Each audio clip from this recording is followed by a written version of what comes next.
We have yet to sit down. Kailan ba deadline? Tuesday. 20, no? January 20? Tuesday, Mayor, ang filing. That's the beauty of cellphone. Basig na kahiga ka sa kama mo, sige kaglugod sa buga ni mo, istorya mo, politika mo, sabay nagana ni mo. Cellphone eh. Hindi mo kailangan, total, hindi man magkalaban sa politika. Dito, gusto ka dito, o dito ako. Dito ka, dito ako. O dito ako, dito ka. Ano kayo mag-usap ngayon? Saan kayo naman bukas? Muna yung problema, ikaw nalang arrange. Hindi kong makontak na yung telepono nila. Alam mo yung, kung mo lang sabihin sa kanila, yung mga gago na sumasagot ng sige ring. Ako kanina, I've been calling Baste since this morning. Totoo, sabihin mo sa kanya. Gusto ata niya kalabanin ako sa politika? Okay lang. Mayor, emotionally, yung mga tao na trusted ni mo ba nagkaroon investigan sa Quadcom, sabi yung feelings ni mo. Wala mong mayari niyan. Pero emotionally ba?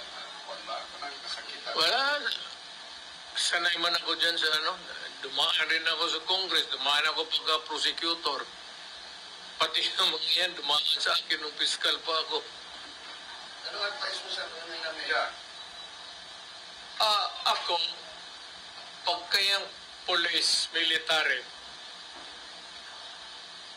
mali o tama sila pag maghingi sila ng tulong, tutulungan ko. I am talking as a lawyer. Kasi malapit ako sa military pati police. And I still believe until now that without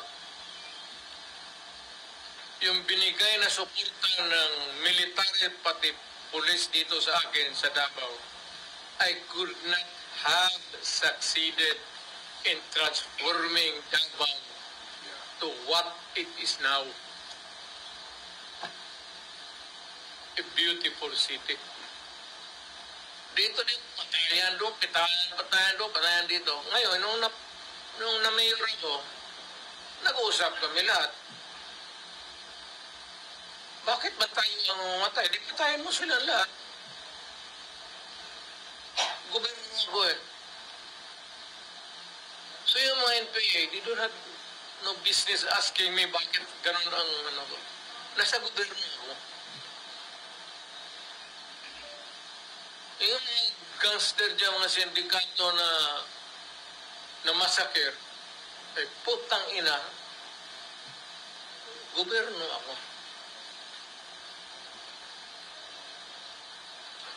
At kung tatakbong ako ng mayor, same.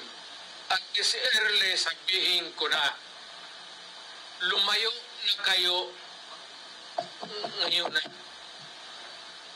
Kung may mga droga ka, maghanap pa na ng ibang lugar. Kalaki naman ng Pilipinas, mamili ka, Cebu, Manila, doon kayo. Huwag kayo sa Davao kasi kung ako ang mamayor, mamamatay talaga kayo. Yun ang sinabi ko noong mayor ako. Hindi sila naniniwala. Ay sabi niya, extrajudicial killing. Putangin na wag na natin pag-usapan yung sinabi ko sa inyo, huwag gawin mo kawain dito. Ayaw ko ng droga, ayaw ko ng kidnapping. Hayaan mo ang Davao na mag-bloom sa sarili niya. Na walang problema ang tao dito. Hindi ko laking Davao ako eh. Dumating ako dito, nakakarang ba? So do not fuck with me.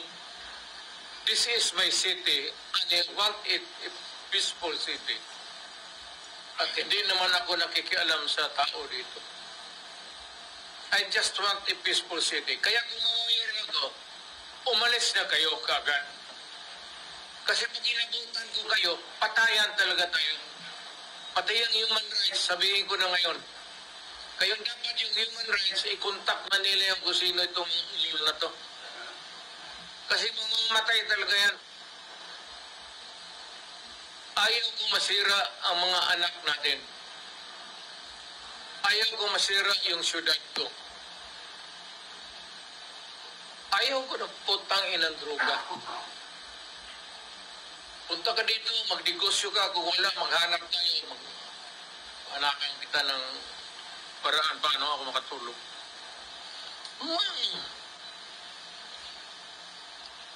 Gobyerno to. Dapat ang gobyerno tarong. Kung magpasok ka dito, mag-hold up ka, magpabili ka ng droga. Naghanap pa ng kamatayan, putang ina.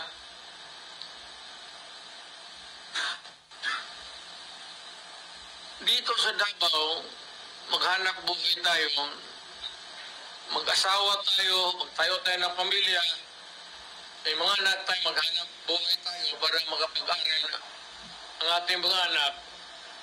Hindi hope na pag natanda na tayo, mamatay tayo, yung second generation ng Davaoenyo ang mag-take over. Kung hayaan ko ang Davao na puro lango ang mag-take over sa that will never happen. Nakikinig yung human rights, utang ina, makinig kayong mabuti.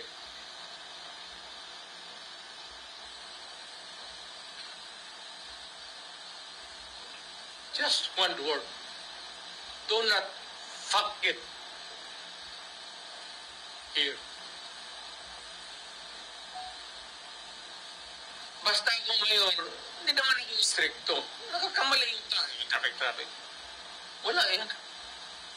Pero yung mga droga, mag-hold up ka, mag-kidnap ka. Do not expect na pag mag-enkwentro tayo, bubuhayin kita. Nag-warning na ako sa'yo. Kayong mga hold-upper, tapos i-rape ninyo yung mga biktima ninyo at patayin ninyo at kunin ninyo yung pera. Do not expect na kung ako ang mamayon, mag-enkwentro tayo, bubuhayin ko kayo. Talagang papatayin ko kayo.